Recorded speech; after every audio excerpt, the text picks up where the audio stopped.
Welcome back to the channel, man. You already know it's tier reveal, helping you build your financial muscle, man. Like, subscribe, comment down below. Share this channel with your people, of course, man. And let's continue to run it up. Of course, I want to thank everyone who subscribe, like, comment, share. A couple of y'all have even saved some of my videos, meaning to me that I'm giving valuable information. But I want to thank every single one of y'all, man. I just don't want that to go unnoticed. How much I appreciate everybody who's like, subscribe, comment, share my videos, watch them multiple times.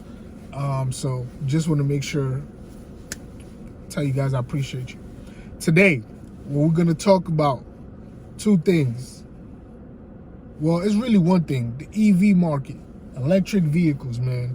I feel like, I know I was saying it before that they are here to stay, man, but news came out last week that Dodge, the king of muscle cars, yo.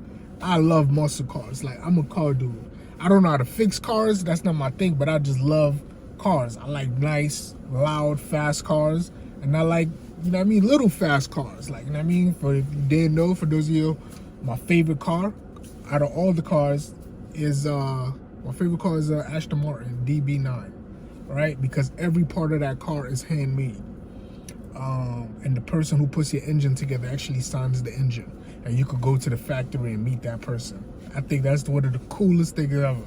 And my second favorite car, of course, is the Ferrari. But that's not what we're here to talk about today. That's just my favorite, and I just love cars, right? I love cars. But anyway, EV market is, like I said, man, I think it's definitely here over. I think a lot of companies were trying to, like, you know, hold on last bit. But being that Dodge king of muscle cars, if they're willing to give up on the gasoline powered cars now and they're going EV, they announced as early as 2023, man, they are releasing EV Chargers and EV Challengers. That's crazy, man. And I saw a video just showing what the model gonna look like. I mean, I don't like it. You know what I mean? If you a car person, you like to, when you turn on your car, you hear that rumbling. I don't have a like high power, I don't have like a high power supercharged charger and stuff like that. But I love muscle cars. One of my favorite muscle cars is the Chevelle. Like, you know what I mean? That's what I like, the way that car looks, and obviously the noise it makes. But you know what I mean? That's one of my favorite muscle cars. And I like any type of racing, NASCAR, any of that. Anything that's involved cars, I'm game, right? My 3 criteria for any movies: cars, guns, and suits. Once a movie have those 3, it's gonna be a good movie. But anyway, because we're talking about these EV market, right? And like I said, Dodge said they not. I can't even believe that. I know I keep saying it because I can't believe it. Dodge is gonna stop making muscle cars. They're gonna start making EV cars, man. I think they were the last car company, man. They were putting out cars, guys, with 700 horsepower legally on the road. Like a Challenger, like a Hellcat Challenger, legally had 700 horsepower to it. Like, that is crazy, letting people, I guess that was their last hurrah, right? You making these cars with these crazy 700 horsepower. I heard, I've never been in one, that the Dodge Demon had 1,000 horsepower, right? And it's like, I've seen videos, you know what I mean? So it's like, I guess that was their last hurrah, because they know they were gonna have to give up on the muscle cars and gasoline powered cars and all of that good stuff. But if Dodge is going EV, man, everybody, there's other new car companies coming out with EV. You got Lucid, you got I think it's a company called Eon. You got all of the other companies, all of the big dogs of car companies like Ford, Chevy, GMC, they're all going EV also. We already talked about that in previous videos. I don't want to go, but all of these cars, man, are being forced to EV. And the thing I have to say is, you got to pick your poison, right?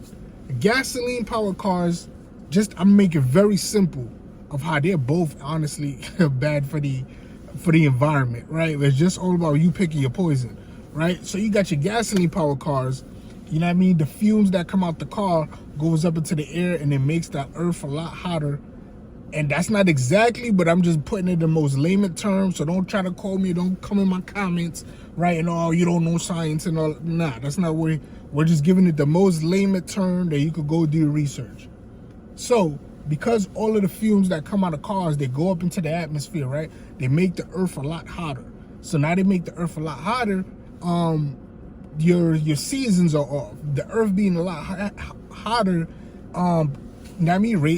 causes people to have like heat strokes and all of that.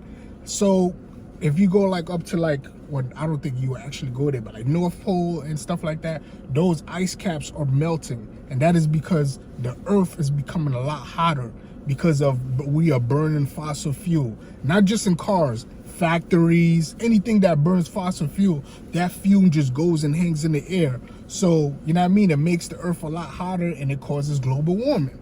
Do research on global warming that is causing the earth to be hotter and hotter. That's why we have hotter and hotter and hotter summers. I know you remember, for some of you, depending on where you live, you remember your grandparents talking about like, man, we used to get snow all the time up to my chest. When the last time have it snowed up to anybody's chest anywhere, right? It doesn't really snow that much like that. Pay attention to that in the wintertime. It doesn't really do that heavy snowing up to your chest in the winter, and the summers are hot. 2 weeks ago, I live in Dallas, Texas. It was 113 outside. So global warming is a real thing. It's happening. Now, let's go to EV. EV is electric vehicles, of course.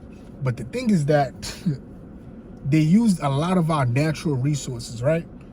Fossil fuel is our natural resource also. But EV using things like cobalt, lithium, a lot of these other weird science minerals that I can't even pronounce that they're using to make these batteries that, you know what I mean? And if exposed to these batteries in their natural state, these minerals, I mean, they affect us in a certain way. For example, let's talk about cobalt. Cobalt is one of the most important ingredients used in making batteries for EV vehicles. Cobalt can harm your eyes, can hurt your lungs, can hurt your skin. You know what I mean? And if directly exposed to cobalt, there's a very high risk of you getting cancer. Like, you know what I mean? So it's tricky, man. And the thing about these EV batteries is that once you use them up, there's no way to kind of get rid of them. There's no way to refurbish them, right? So I found this company that refurbishes EV batteries. I was looking to do some investments, and I was just looking around, looking at stuff. So this company, the way they actually refurbish these batteries, like the batteries they take in, the ones that they could save, they save them. I'm not gonna say the company name because I don't want them to get any bad flack. But they take these batteries, the ones they could save and recharge them and reuse them, they take them and recharge them and reuse them. But the ones they can't, guys, they go off and find all of these mountains that are far away from society, and they just dig holes on the side of mountains, like big, huge holes on the side of mountains, and they just drop all those batteries in there and cover it up. I mean, that might not seem harmful, but to me, that's very harmful to the environment, right? Because, like, plants, all that grass on the side of the mountain, whatever, it has trees on it or whatever, like, nature is a living organism. It needs to breathe. So when it breathes, it's pushing that stuff out, whatever's inside of it. So if you got stuff that produces radiation digged inside up in nature and it's breathing it out, I mean, it's basically pushing out radiation, in my opinion. I ain't a scientist, somebody correct me if I'm wrong, but that's just my common sense mind works. Right? You put in a lot of stuff with radiation, with bad, they're not bad minerals, but too much of anything is bad for you. So being exposed to those minerals too much causes a higher risk of you getting cancer. So that being just basically, you dig up a hole and you put it in there, but plants are still gonna be grown from the side of that mountain, right? That mountain at one point, that might flattened out or whatever, and we might start using that to grow food. And people are going to be eating from that, and way deep down inside of it is have those batteries who are still giving off radiation going into those plants that we're going to be eating. So it's like, you got to pick your poison with this stuff, man. Do you want the earth to be warmer, or do you want stuff that actually directly can give you cancer or raise the risk of cancer? I know there's a lot of cures for cancer now and all of that, but you got to pick your poison with this stuff, man. So EV vehicles, you know what I mean? The cobalt, here's the one gem I will give you though about cobalt. Here's one gem I would give you a cobalt. Now, please do your own research, right? But yeah, please do your own research. Whatever I say on this channel are my opinions, and I do my own research and I invest accordingly. So before I give you this gem, I just want to say that do your own research, invest to your own mind, your own thinking. These are just to give you ideas. So whatever I'm saying is to just give you an idea for you to go do the research and decide if you want to invest or not. But country in Africa named Congo, right? Congo has over half of the reserve for the whole world in cobalt. So in my opinion, whatever company that is building EV batteries, being that all of these cars are going to be EV now, and that company has basically a mining contract to drill for cobalt in Congo, Africa, that company is going to be very valuable, very valuable.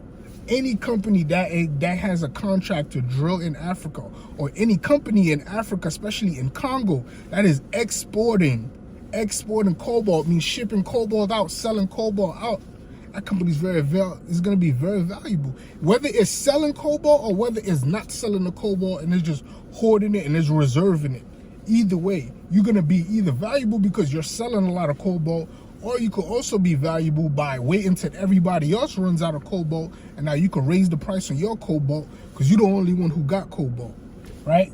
So you have to do some research on cobalt. Congo, who have over half of the world's reserves in cobalt, it's pretty big, man. And they're gonna be the king of all of this battery stuff, EV batteries. And EV batteries are just not for cars, man. I mean, or not just for cars. Your cell phone got an EV battery in it. Your your laptop, EV batteries, all of that stuff, man. EV batteries everywhere. But being that more cars are going to be EV, is going to be higher demand for EV. A lot more people using cobalt and all of these radiation-giving minerals, man. I don't know how I really feel about it, but I like to just talk about this stuff and give y'all the information, and hopefully y'all make the decision for yourself. And on the way, y'all making this decision, that while we continue to live life, y'all just make some money along the way, man, through investing. That's all it is, man. So cobalt, Congo, look up those two things, man. Trust me, that's gonna be big. But anyway, like, subscribe, comment down below, share this channel with your people, man. Catch me on the next one. Terry VO. I love y'all. Thank you. Help you build your financial muscle. Catch me on the next one. I'm going.